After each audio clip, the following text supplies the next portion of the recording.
yang ada di dalam Alkitab apa? Kenapa Maria ini berbahagia? Kenapa Maria diberkati? Jawabannya ada. Yang pertama kita lihat di sini, di ayat yang ke-47. Kenapa Maria berbahagia? Tadi di ayat 46 dan 47, jiwaku memuliakan Tuhan dan hatiku bergembira karena Allah juru selamatku. Nah, perhatikan di situ. Maria menyebut Allah sebagai juru selamatnya, saudara. Dan ini mematahkan semua kesesatan yang tadi kita katakan itu. Oh, Maria tidak berdosa, omong kosong. Kalau Maria tidak berdosa, maka dia tidak perlu juru selamat. Tetapi Maria adalah orang yang diberkati benar. Dia adalah orang yang berbahagia. Bukan karena dia tidak berdosa. Alkitab berkata semua manusia sudah berdosa. Tetapi karena dia diselamatkan. Karena dia adalah orang yang sudah diselamatkan. Dia berkata, Allah juru selamatku. Allah juru selamatku.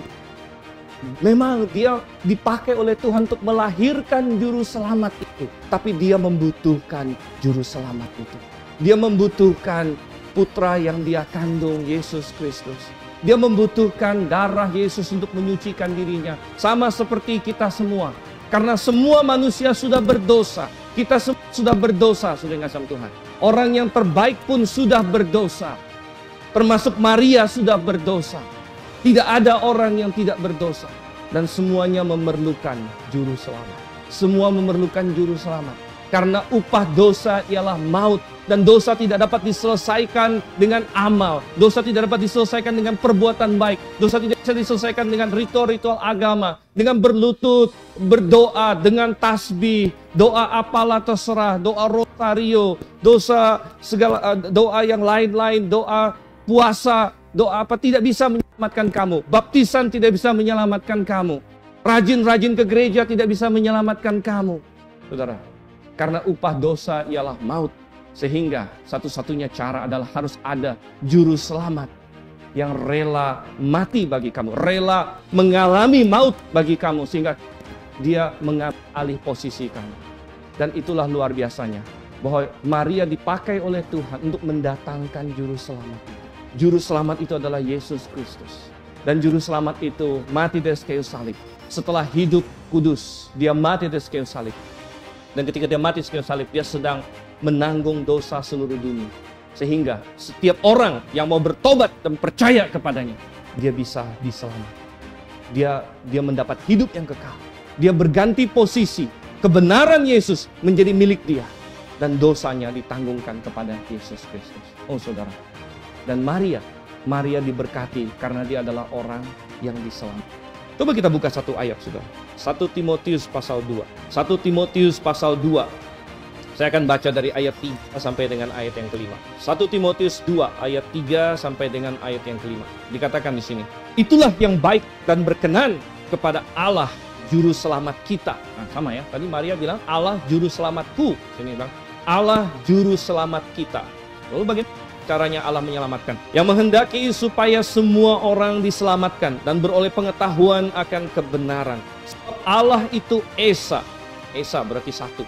Dan Esa pula, satu pula, pengantara antara Allah dan manusia. Manusia yang sudah berdosa, hanya ada satu jalan, hanya ada satu pribadi yang bisa menjadi perantara, bisa mendamaikan dia dengan Allah. Yaitu siapa? Manusia Kristus Yesus. Tidak diperlukan dua pengantara. Tidak boleh ada dua pengantara. Hanya ada satu pengantara antara Allah dan manusia, yaitu manusia Kristus Yesus. Hari ini, ada banyak orang berpikir dia mau ke Tuhan harus selalu pengantara. Pengantaranya ada yang katanya santo dan santa. Saya berdoa kepada Santo Petrus. Saya berdoa kepada Santo Paulus. Saya konsultan pajak. Saya doa sama Santo Matius karena dia dulu pemungut cukai, tukang pajak. Boleh begitu, saudara. Saya apalagi? Saya nelayan. Saya doanya sama Santo Petrus. Banyak sih nelayan mereka. Boleh pilih beberapa. Apa seperti itu? Tidak. Tuhan berkata hanya ada satu pengantara. Dan pengantara itu bukan santo, bukan santa, bukan Maria. Banyak orang hari ini berkata, saya berdoa kepada Maria supaya Maria sampaikan kepada Tuhan. Apakah seperti itu caranya? Tidak. Itu adalah tradisi. Tradisi yang bertentangan dengan Alkitab. Dan kita harus bertanya, Anda mau ikut siapa? Anda mau ikut organisasi? Anda mau ikut tradisi? Atau Anda mau ikut firman Tuhan? Pilihannya hanya itu. Tidak ada orang yang akan berkata, walaupun Alkitab berkata begini, tapi organisasi saya dari ribuan tahun sudah seperti ini. Saya akan ikut tradisi. Oke, itu pilihan kamu. Tetapi firman Tuhan sudah berkata, hanya ada satu pengantar antara Allah dan manusia. Kalau kamu tidak lewat satu pengantara itu, maka kamu tidak sampai kepada Dia. Kamu tidak akan sampai kepada Dia.